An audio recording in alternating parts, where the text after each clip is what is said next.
Hello everyone, welcome to my channel. মই নৱজ্যোতি কলিতা এটি কথা শেয়াৰ কৰিবৰ কাৰণে ভিডিওটো মই বনালো। সে কথাটো হ'ল এক্সপ্ৰেছ ইয়োৰসেল্ফ। নিজক প্ৰকাশ কৰক। নিজৰ ভিতৰত যি ট্যালেন্ট আছে, যি অভিজ্ঞতা আছে, যি কলা আছে, যি সৃষ্টি আছে সেইটো আপুনি বাহিৰ উলিয়াই আনক।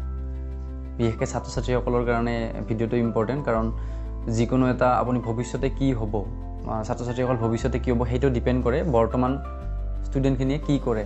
গতিকে ষ্টুডেণ্ট লাইফত পঢ়ি থকাৰ সমান্তৰালভাৱে যোনে যি ভাল পায়, যোনে যি কাম কৰি ভাল পায় সেইটো সমান্তৰালভাৱে কৰি যোৱাটো উচিত আৰু তেতিয়া সেই স্পেচিয়েল নলেজটোৰে ভৱিষ্যতে সেইটো হয়তো প্ৰফেশ্যন হিচাপেও ল'ব পাৰি।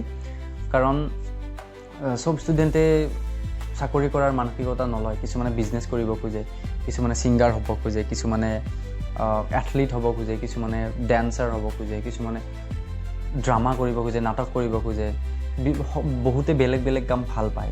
গতিকে নিজক প্ৰকাশ কৰাৰ সময় সঠিক সময় হ'ল বৰ্তমানটো। কাৰণ বৰ্তমানটোত আমি যদি ভালদৰে কাম কৰি যাওঁ তেতিয়া ভৱিষ্যতটো ডেফিনেটলি ভাল হ'ব। কাৰণ বৰ্তমান লগ লাগিয়েই ভৱিষ্যতটো হয়। অৰ্থাৎ এতিয়া ৰাতি 12টা বাজিছে, এতিয়া এটাই শব্দ মোৰ কাণত পৰি আছে, সেইটো হ'ল টিক টিক টিক। এনেকৈ প্ৰতিটো ছেকেণ্ড, প্ৰতিটো পল গৈ আছে আৰু গৈ থাকিব। কাৰণ সময় বহুত নিষ্ঠুৰ। আমি জানো যে সময় ৰৈ নাথাকে। আমি ভাল কাম কৰিলোঁ বা বেয়া কাম কৰিলোঁ, আমি যিয়েই নকৰিলোঁ, টাইম কিন্তু গৈ থাকিব। It's very discipline. প্ৰতিটো ছেকেণ্ড, প্ৰতিটো মিনিট, প্ৰতিটো ঘণ্টা, প্ৰতিটো দিন গৈয়ে আছে আৰু গৈয়ে থাকিব। আমি কি কৰিলোঁ সময়ে নাচায়।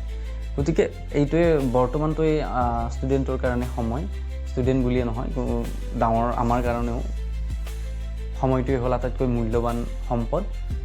সময়ক সদব্যৱহাৰ কৰা উচিত। আৰু ইণ্টাৰেষ্টিং কথাটো হ'ল সময়ে ডাঙৰ সৰু একো নামানে। ডাঙৰৰ কাৰণে 1 ছেকেণ্ড 1 মিনিট যিমান, সৰুৰ কাৰণেও সিমানেই হয়।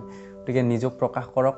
লাজ, ভয়, শংকা, সমাজে কি ক'ব, মানুহে কি ক'ব, সেইবিলাকত বেছি লাগি থাকিলে আমাৰ নিজৰে লছ। কাৰণ সময় লিমিটেড। যোনদিনাৰ পৰা আমি জন্ম পাইছোঁ সেইদিনাৰ পৰা আমাৰ টাইম গৈ আছে আৰু টাইমটো কমি থাকিব। আজি 80 বছৰ জীয়াই থাকোঁ, যোৱাখিনি গ'ল আৰু একচুৱেলি কমি গৈ আছে। আমি ডাঙৰ হৈ গৈ আছোঁ মানে আমি সৰুহে হৈ গৈ আছে। আমাৰ টাইম লিমিটটো কমি গৈ আছে কাৰণ টাইমটো প্ৰিছেট হয়। সেইকাৰণে আমি হাৰ্ডৱৰ্ক কৰিব লাগিব বৰ্তমানটোত হাৰ্ডৱৰ্ক কৰিলেহে আমাৰ ফিউচাৰটো ঠিক হ'ব। গতিকে আৰু এটা কথা, অনুতপ্ত যাতে নহওঁ, সেইকাৰণে এতিয়াই কষ্ট কৰাৰ সময়। মই ষ্টুডেণ্টখিনিক কৈছোঁ, হাঁহি ধেমালি ফূৰ্তি এনজয়মেণ্ট চব হৈ থাকিব, কিন্তু ষ্টাডি, পঢ়ুৱৈ ৰুৱে পাণ, এই তিনিও নিচিন্তে আন। তোমালোকে শুনিছা নিশ্চয় ষ্টুডেণ্টখিনিয়ে। গতিকে আদাৰ ফ'কাছ নাই, জাষ্ট ষ্টাডি। এতিয়া ষ্টাডি কৰা আৰু ষ্টাডিৰ সমান্তৰালভাৱে, পঢ়াৰ সমান্তৰালভাৱে যোনে যি ভাল পোৱা সেই স্পেচিয়েল স্কিলটো অলপমান সমান্তৰালভাৱে আগবঢ়াই নিয়া। গতিকে আৰু কৰা কি, যোনে যি ভাল পোৱা সকলোৰেতো এটা ইনাৰ কল যিটো আমাৰ ভিতৰৰ পৰা কয় যে মই খেলত ভাল, মই ফুটবলত ভাল, মই ক্ৰিকেটত ভাল। যোনে যিহত ভাল সেইটো কৰা। বেলেগে কি কয় সেইটো বাদ দিয়া। আমি সেইটো বাদ দিয়া উচিত। কাৰণ আমি সেইকাৰণে আগবাঢ়িব নোৱাৰোঁ। আমি লাজ কৰি থাকোঁ, ভয় কৰি থাকোঁ। মানুহে কি ক'ব, বেলেগে কি ক'ব।